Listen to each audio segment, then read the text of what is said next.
Saludamos, prendan las luces por favor, saludamos a todas las personas que nos ven a través de las redes sociales y estamos agradecidos con Dios porque Él es bueno, Él es grande, Él es maravilloso. Y créame que este 2026 es el año de la resurrección, el año de la... Falta uno.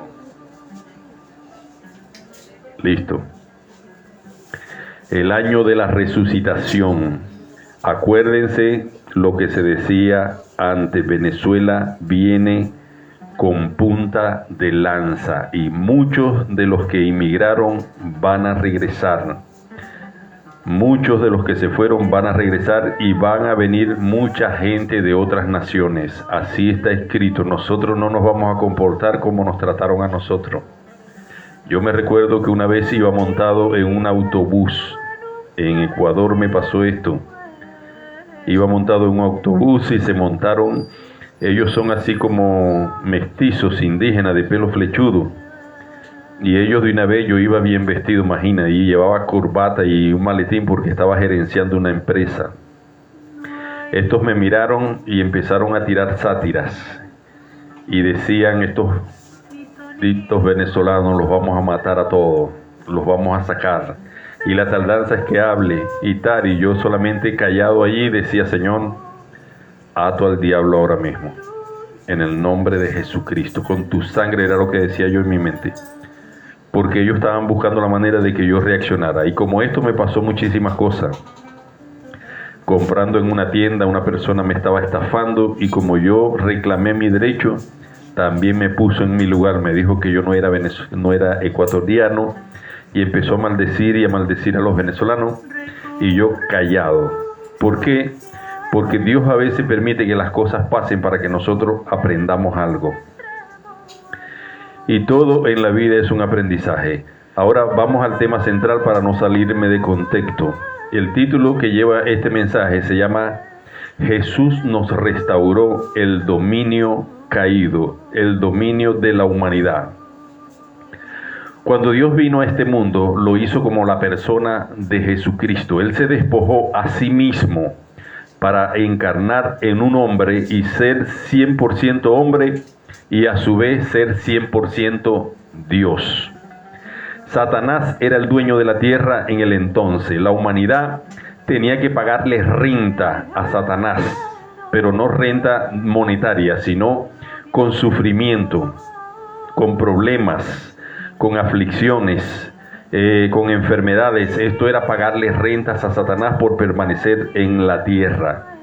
Entonces la humanidad tenía que pagar por medio de estos sacrificios. Para el Hijo de Dios, voluntariamente, Él se preparó a sí mismo y se despojó de su gloria, de su majestad en el cielo, para ser concebido por el Espíritu Santo en el vientre de una mujer virgen. ¿Por qué Jesucristo tenía que nacer de una mujer virgen y por qué no tenía que ser engendrado por un hombre? Alguien puede decirme, no se maten en responder, denle chance al vecino. No podía ser engendrado porque si no era hijo de hombre y por ello tenía que ser íntegro y no, aunque nació de una virgen, tenía que ser una mujer pura. Ahora, esto no quiere decir que María después de esto no pudo haber tenido, ella pudo haber hecho su vida, no voy a especular porque no vengo a hablar de María. Pero ella tenía que ser virgen a la hora de traer al Hijo de Dios a la tierra.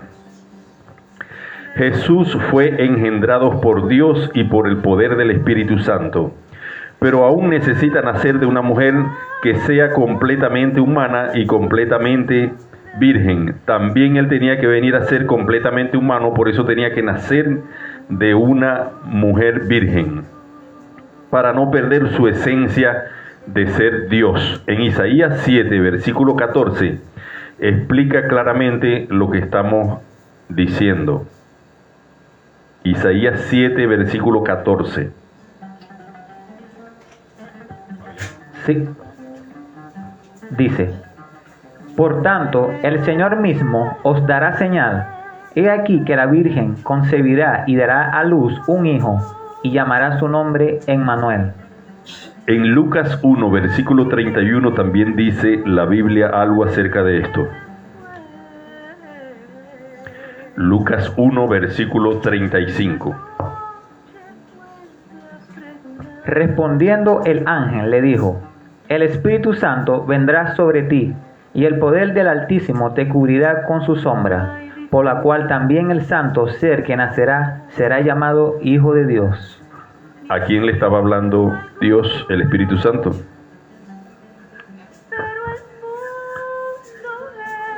A María. Por favor, deje opinar a su vecino, no se mate. Sin embargo, existen algunas similitudes impactantes. Adán trató con un ser que había sido expulsado del cielo. Este era Satanás. Él no tenía estatus legal en la tierra, por eso fue expulsado del cielo y no fue puesto sobre la faz de la tierra, sino debajo de la tierra. Esto era claramente que él no tenía poder sobre la tierra, porque estaba por debajo. Y cuando la Biblia habla de que pisoteemos con el calzado, es para humillar. Satanás fue humillado por Dios y por eso fue puesto debajo de la tierra. En Apocalipsis 12, versículo 9, dicen las Escrituras: Y fue lanzado fuera el gran dragón, la serpiente antigua, que se llamaba Diablo y Satanás, el cual engaña al mundo entero. Fue arrojado a la tierra y sus ángeles fueron arrojados con él. Era y continuaba siendo un mentiroso, un ladrón. Ponga atención lo que yo les estoy explicando en esta mañana, porque al final del tema esto rema con su vida diaria. No obstante, por medio del pecado de Adán, él tuvo que tomar posesión legal del territorio de la tierra, que le permitió a Satanás apoderarse de la tierra, en donde hoy en día hay tantas guerras, desastres, familias divididas, divorcios, vicios, ataduras. ¿Qué le permitió a Satanás tener este dominio sobre la tierra? La desobediencia de Adán. Fíjense por dónde vienen las maldiciones generacionales. Por desobediencia. ¿Cuántas veces nosotros hemos oído hablar de Jesús? ¿Cuántas veces hemos alineado cuentas con Él y hemos sacado tiempo de nuestro tiempo para dedicárselo a Dios? A veces, no sea mentiroso, diga a veces. ¿Cuántas veces oramos? De vez en cuando. Y si seguimos dándole al libro, no va a haber mucho espacio para seguir escribiendo. Ahora, Jesús por tanto vino al mundo a lidiar con un ser que había sido expulsado y se le había otorgado autoridad por causa de la desobediencia, robándole así todo el derecho, la paz a la humanidad. Este se había establecido a sí mismo como el gobernador de las tinieblas de este siglo. Jesús lo confrontó en guerra espiritual como hombre y como Dios. Porque si lo hubiera hecho como hombre natural, no hubiese podido, hubiese pasado lo mismo que pasó con Adán. Ahora les pregunto yo, y yo siempre me hice esta pregunta: ¿por qué Dios no apareció cuando la serpiente se le apareció a Adán? Y Dios pudo haber puesto un alto y decirle: ¿para dónde vas? Ellos son mis hijos, ellos son mi creación, con ellos no te metas. ¿Por qué Dios no lo hizo? Porque nosotros estábamos empoderados. Bueno, nosotros no. Adán tenía todo el poder, se le dio toda la autoridad, se le dio el estatus de gobernar la tierra. Dijo Dios: hagamos al hombre a nuestra imagen y semejanza, y señoree sobre los peces del mar, las aves del tierra, sobre todo. La palabra señorial viene del vocablo hebreo gobernar. Era gobernador de todo. El diablo nunca hubiese sido capaz de oponerse si Adán con una sola palabra lo hubiese sometido. Apártate de mí, Satanás. Hubiera sido inmediatamente derrotado sin problema alguno. El punto es que Por decreto de Dios, el dominio sobre la tierra le pertenecía era a los seres humanos. ¿Por qué? Porque así lo estableció Dios en su palabra. Por eso Satanás tuvo que ser derrotado. Tuvo que haber sido derrotado en aquel entonces por Adán, para que él pudiera gobernar la tierra, el mundo y todo lo que en ella había. Satanás tenía el poder, Adán tenía el poder de someter a Satanás, como hoy en día lo tenemos cada uno de nosotros. Ese es el mismo motivo por el cual Jesús tuvo que venir a la tierra como hombre, por eso él tenía que venir como hombre. Porque si Satanás ve que Jesús baja del cielo, no se mete con él. Pero lo vio que nació de una mujer, esta estuvo embarazada, tuvo dolores de parto. El niño creció y tuvo que descubrir y saber manejar sus 5 sentidos. Con el tiempo entiende que venía a una gran misión. Él creció como un niño normal porque era 100% hombre. Sin embargo, su inteligencia era mayor porque él sabía quién era. Hay otra diferencia significativa entre las experiencias de Adán y las de Jesús. Ambos vinieron a cumplir el mismo mandato. Jesús es el segundo Adán. No sé si había oído hablar acerca de esto. Jesús era el segundo Adán. ¿Por qué? Porque al primer Adán se le entregó todo el dominio. Todo.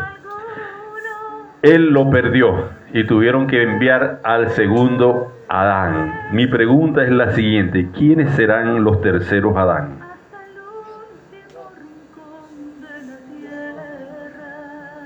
Nosotros somos los terceros. Ahora, Adán fue puesto en el Edén.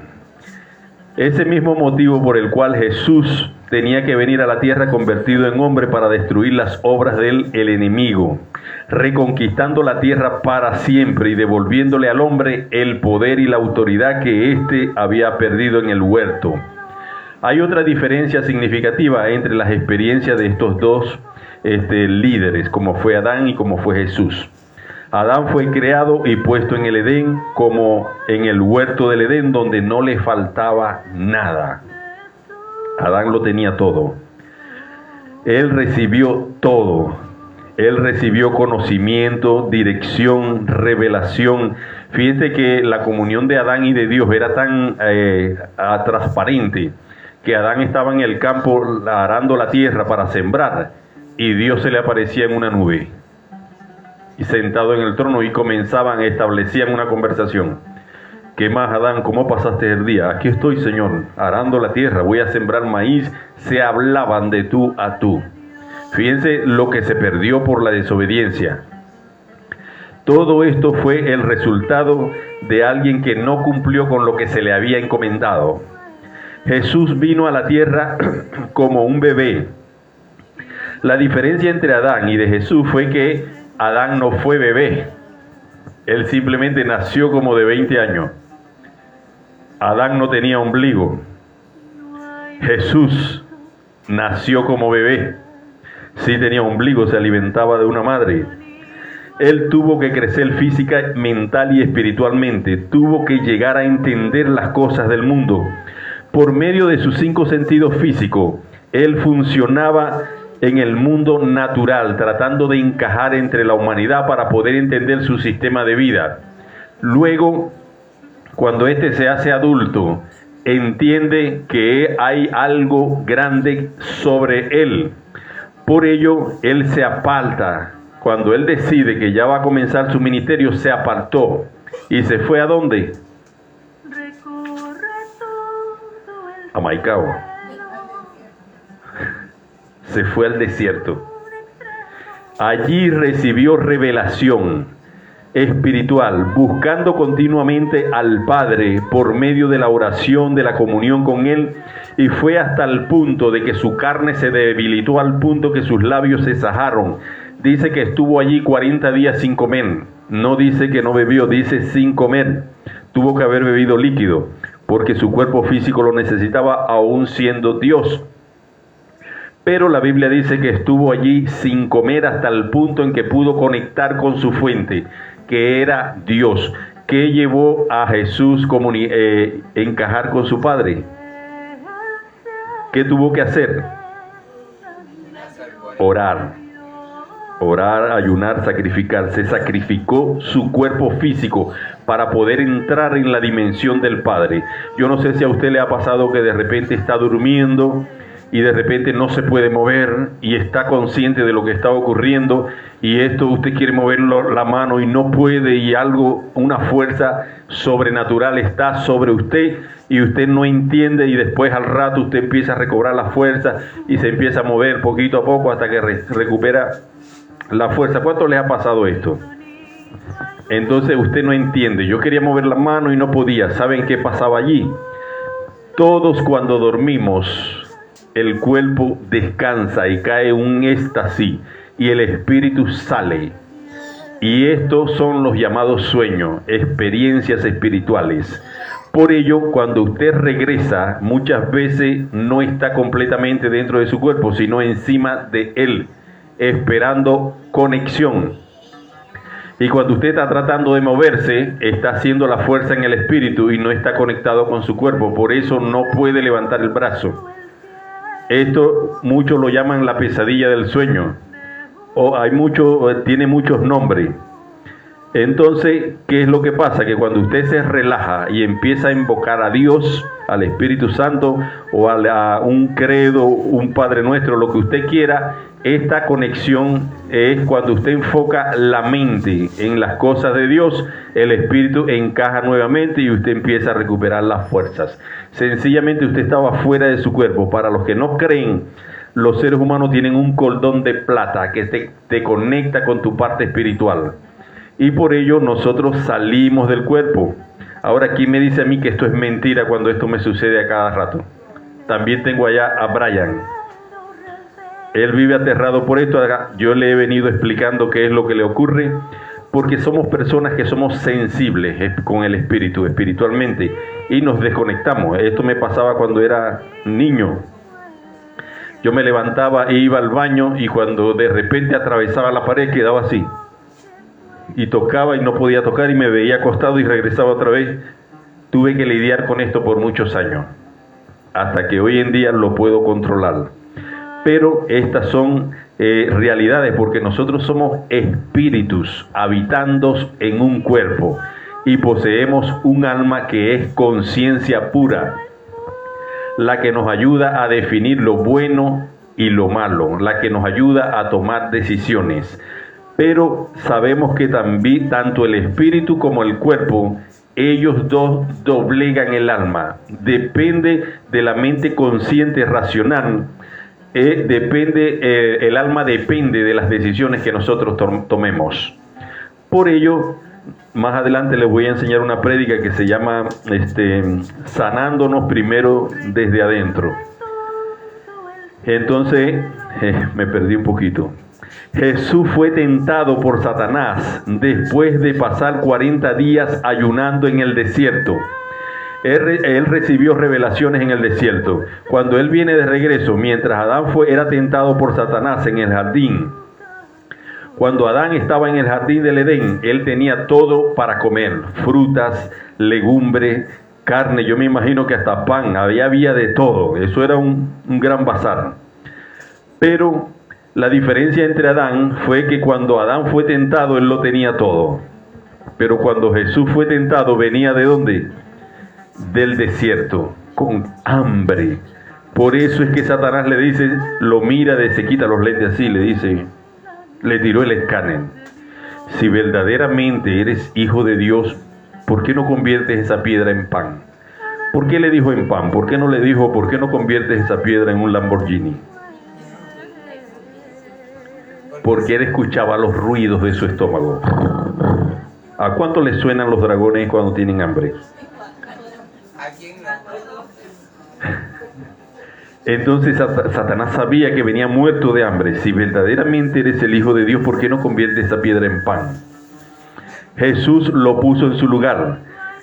En Mateo 4, versículos 1 y 2, Jesús fue tentado por Satanás después de pasar 40 días ayunando en el desierto, sin comer. Entonces Jesús fue llevado por el Espíritu al desierto para ser tentado por el diablo. y después de haber ayunado 40 días y 40 noches, tuvo hambre. Tuvo hambre. En estos versículos vemos a Satanás tentando y aplicando sobre Jesús la misma táctica que utilizó con Adán. Adán le dijo: ¿por qué no comes de este árbol prohibido? Sabe Dios que el día que la comas vas a conocer el bien y el mal. El bien y el mal era lo espiritual y lo natural, tener poder. Satanás le hablaba de un poder que sobrepasaba lo que Dios le había entregado. Por ello, Adán cuando prueba, de una vez se rompe el pacto.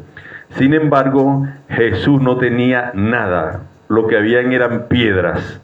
Y Satanás le dijo: ¿por qué no conviertes esa piedra en pan, si eres el Hijo de Dios? En estos versículos vemos claramente cómo Satanás utiliza la misma estrategia que utilizó con Adán, la utilizó por la boca. Entonces quiere decir que de la boca emana la vida. Cuando usted le dice: mira, ¿por qué no te pones a dieta? Estás muy gorda. Ay, es que yo he intentado, pero no puedo. ¿Qué soltaste allí? Pero no puedo. Imposibilitaste una acción que sencillamente tenías que decidirla y ejecutarla. Entonces no es que no puedes, sino que no quieres. La palabra no puede no tiene ningún fundamento, pero el no querer sí es pereza. Y viene de posesiones diabólicas, de espíritus perezosos. El diablo tentó a Jesús 3 veces y cada tentación estaba dirigida directamente a probar su identidad como hijo de Dios. Es interesante saber que Jesús tenía poder para hacer todas las cosas que el diablo le pedía, pero él hizo lo que Dios le había encomendado, era que tenía que venir a vencer las tentaciones del diablo. El Padre no le había dado a Jesús autoridad ni poder solo para establecer su identidad, sino para derrotar el reino de las tinieblas, que son las tentaciones. Él simplemente refutó 3 tentaciones con la palabra de Dios y asimismo los derrotó completamente. Satanás no tuvo más opción que dejarlo ir, porque vio que no tenía dominio sobre él. Y lo mismo va a pasar con nosotros cuando nosotros nos levantemos en fe y nos aferremos a los milagros, nos aferremos a la prosperidad, nos aferremos a la salud. Satanás no va a tener más razón que dejarte ir y que ocurra lo que tiene que ocurrir. Y es que estás utilizando el poder de Dios y este tiene que ser manifestado. Hay personas que dicen: es que yo tengo mala suerte para el amor. Eso es lo malo de los gatos religiosos. Es que yo tengo mala suerte para el amor. Yo me porto bien y siempre me pagan mal. Pero el otro que venga, lo voy a agarrar por el cuello, lo voy a someter, le voy a dar esto, le voy a dar agüita. Esto no se trata de tener dominio de esto. Ni tampoco aquí la frustración más grande ha sido lo que tú has soltado. Has dicho que tienes mala suerte en el amor y por lo tanto todo el que venga se va a ir. Por la confesión que tú has hecho. Jesús regresó al desierto en el poder del Espíritu Santo. Lucas 4, versículo 14. Y Jesús volvió en el poder del Espíritu a Galilea, y se difundió su fama por toda la tierra de alrededor. Para un ser humano, para comenzar su misión, Jesús sometió a Satanás como hombre para poder derrotarlo. Y esto nos demuestra a nosotros que sí es posible, siendo nosotros seres humanos, poder vencer la tentación del diablo a través de la ayuda del Espíritu Santo. Jesús fue empoderado por el Espíritu después de ser tentado 3 veces por el diablo, en Mateo 3, versículo 16. Y Jesús, después que fue bautizado, Subió luego del agua, y aquí los cielos le fueron abiertos, y vio al Espíritu de Dios que descendía como paloma y venía sobre él. Ahora dice, fue Jesús empoderado por el Espíritu Santo, tentado por el diablo 3 veces como hombre. Y luego le fue manifestado el cielo y todo el poder de la tierra se restableció para ser entregado nuevamente a la humanidad. ¿Por qué? Porque ya Jesús venía de victoria en victoria. Ya él había derrotado al diablo, cosa que no había podido hacer Adán. Ya él había tomado la decisión de empezar a hacer las cosas por las cuales él venía a cumplir como misión. ¿Cuál es la misión de usted? ¿Cuál es la misión que usted tiene? Fíjense que ni siquiera sabemos cuál es la misión que tenemos. Todos nos dejamos arrastrar por las corrientes del mundo. Las mujeres, las parejas, todos los niños, todos se casan, todo es la misma secuencia de los padres, de los ancestros, de los abuelos, pero nadie se enfoca en la parte espiritual.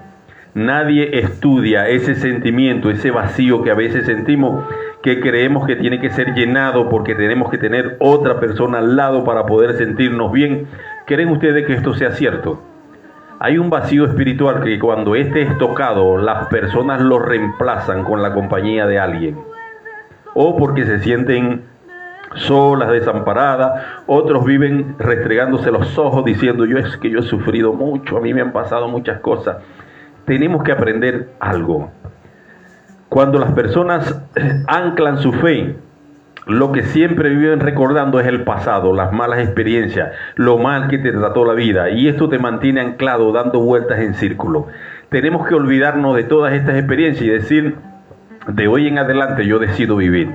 Las cosas van a ser diferentes porque ahora lo voy a hacer bien. Si ayer o ayer ya esto pasó, pero de hoy en adelante las cosas van a ser diferentes. Yo voy a enfocarme un poco más en Dios y créeme que si tú lo haces, si tomas ese compromiso, todo el poderío de Dios se va a establecer en tu vida. Y aunque tú estés enfocado en Él, Él va a poner las personas ideales a tu alrededor. La persona que te quiera, los que de verdad te valoren, los que de verdad sientan que tú eres una persona importante para sus vidas. Porque cuando alguien nos paga mal, cuando alguien nos traiciona, nosotros no perdemos. Los que pierden son ellos, porque tú sabes quién eres, tú te conoces y sabes hasta dónde puedes llegar. Entonces, si tienes este conocimiento, reconoce que te hace falta algo más para poder alcanzar muchas cosas que aún no has podido lograr. Y eso te hablo es de la fe. Todos tenemos una medida pequeña de fe y esta comienza a crecer cuando nosotros comenzamos a accionar. Tú tienes el poder de transformar no solamente a tu esposo, a tu esposa, a tu hermano, a tus hijos, sino a toda una generación. ¿Que se va a levantar el enemigo? Sí, por supuesto que se va a levantar. ¿Por qué? Porque él no se va a quedar de brazos cruzados. Él va a buscar la forma de apagarte. Él va a buscar la forma de destruirte. Él va a buscar la forma de que tú te sientas culpable, de que te sientas indigno, de que te sientas cochino, de que te sientas un traidor o una traidora o un traicionado. Él va a buscar la forma de desprestigiarte, de desanimarte, porque el terror más grande que tiene Satanás es cuando tú te enteras de que eres tu propio enemigo y comienzas a hacer las cosas diferentes y marcas el rumbo poniendo tu mirada en Jesús.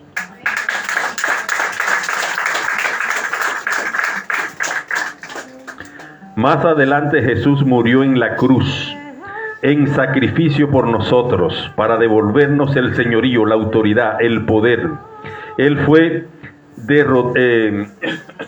enterrado, descendió a los infiernos, derrotó a Satanás, le arrebató las llaves de la muerte y del Hades, y fue crucificado victoriosamente para establecer nuevamente el dominio que el hombre había perdido por causa de la desobediencia.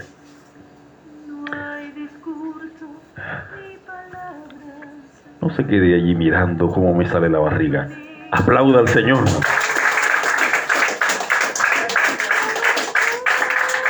Y la autoridad que la humanidad había perdido en el Edén, Los creyentes siguen lidiando hoy en día con la tentación. Y usted dice, es que dije que ya no iba a beber más. No le estoy tirando sátiras a nadie. Es que yo dije que ya no iba a beber. Hasta el domingo me he hecho las últimas y ya. Es que Satanás es una vaina. Me trajo al enemigo y me regaló una botella. Entonces, no es que ya no vamos a beber más, sino que tenemos que tomar la decisión y ser constantes, fuertes. Después de vencer, es que veremos victoria, pero todo es un proceso. Nada es porque yo quiero que así sea. Todo sacrificio tiene una recompensa y tenemos que entender algo. Ya Jesús te entregó la victoria. Si tú quieres seguir posponiendo el día que lo vas a dejar de hacer, ese es tu problema. Y entonces yo conocí un señor que desde que yo era un niño, él decía, hasta esta semana bebo, ya no quiero saber más nada del alcohol, esto me ha traído destrucción, no guardo plata, no sé qué, todavía lo conozco. El señor ya anda con un bastón, creo que tiene 92 años, anda con un bastón así. Y camina 3 cuadras, se para y saca una carterita. Ella, pero usted no es que no iba a beber más, pero usted sabe las cosas, es que esto es la vida de uno. Excusa tras excusa, se te puede pasar toda una vida, pero si no tomas una decisión correcta y trabajas en base a esto, no vas a lograr nada, porque sabe Satanás que el día que tú cambia tu esposo, cambia tus hijos, cambia tu sector, cambia tu generación y comienza a ver transformación.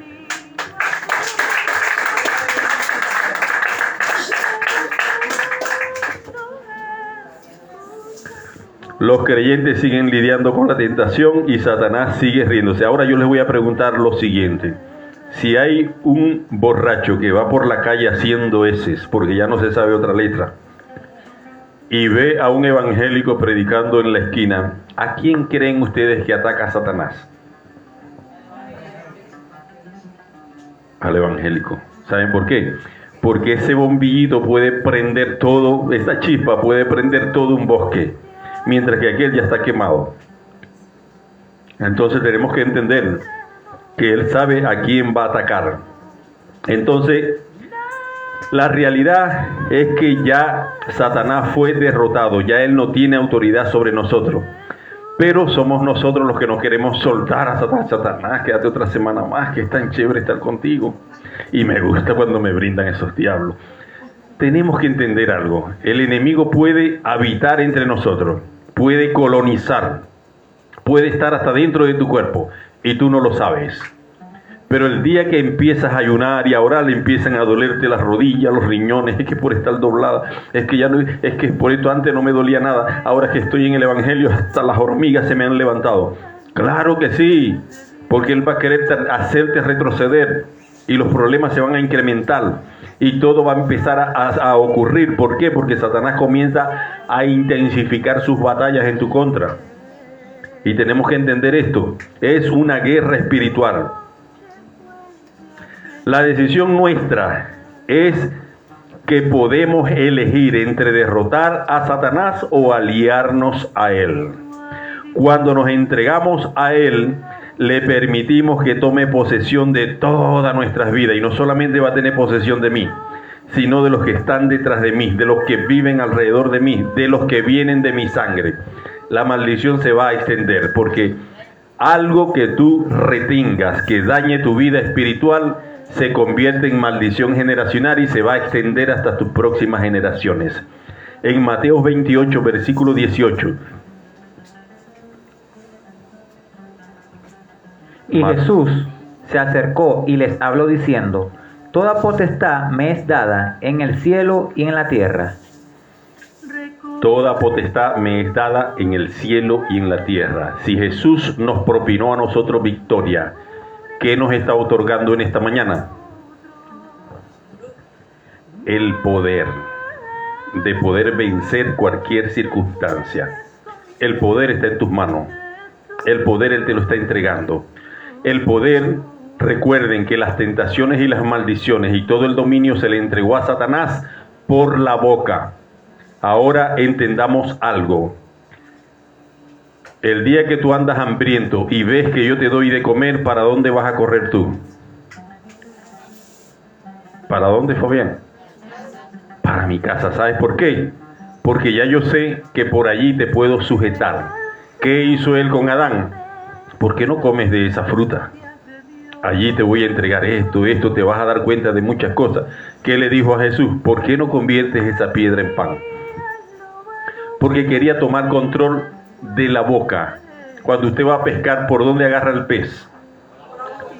Por la boca. Entonces quiere decir que algo que está en mi cara y tiene hueco, dientes y lengua, tiene un poder que nosotros hemos ignorado por muchos años. Si yo vivo todo el tiempo quejándome, lamentándome, maldiciendo, criticando, brollando, ¿qué voy a traer? Maldiciones. Satanás a Adán y a Jesús lo quiso tentar por la boca. Uno cayó, el otro lo derrotó. Pero es maldición lo que él trae cuando toma control de ¿qué? De la boca. Entonces, ¿qué tenemos que hacer nosotros de ahora en adelante? Ya no son palabras de maldición, sino de bendición. Ya no es palabra de pobreza, sino de abundancia. Aunque usted tenga la cartera vacía, cierre los ojos y véase contando dólares. Métalo en su cartera. Esto es para comprar el aire que me hace falta. Esto es para abonar aquí unas cuentas que tengo por allá, porque pienso arreglarla. Vea esos cobres imaginariamente, métaselo en los bolsillos y haga declaraciones, que créame, que cuando usted lo hace por fe, automáticamente el universo se siente comprometido a tener que responderte, porque todo lo que de ella sale emana la vida. Ahora, si usted está enfermo y está en tratamiento, mira, ¿y cómo sigues de...? Ay, usted sabe que yo sufro. Usted no tiene idea la magnitud de esa palabra, yo sufro. ¿Cuál fue el nombre generacional de Dios? Yo soy el que soy. La palabra yo. La palabra yo envuelve todo un poderío en el universo, en el infierno, y es atraído automáticamente. Porque si digo yo soy poderoso, estoy diciendo algo bueno. Y no sé en qué seré poderoso, pero algo tiene que ocurrir. Porque estoy moviendo todo un universo. Pero si usted dice, es que yo sufro de tal cosa, es que yo sufro de dolencia en los huesos, es que yo sufro de insomnio, vivimos repitiendo maldiciones a diario. Y después nos preguntamos, Dios mío, pero ¿por qué a mí yo no puedo dormir mientras otros duermen? Porque estás declarando una maldición sobre tu vida.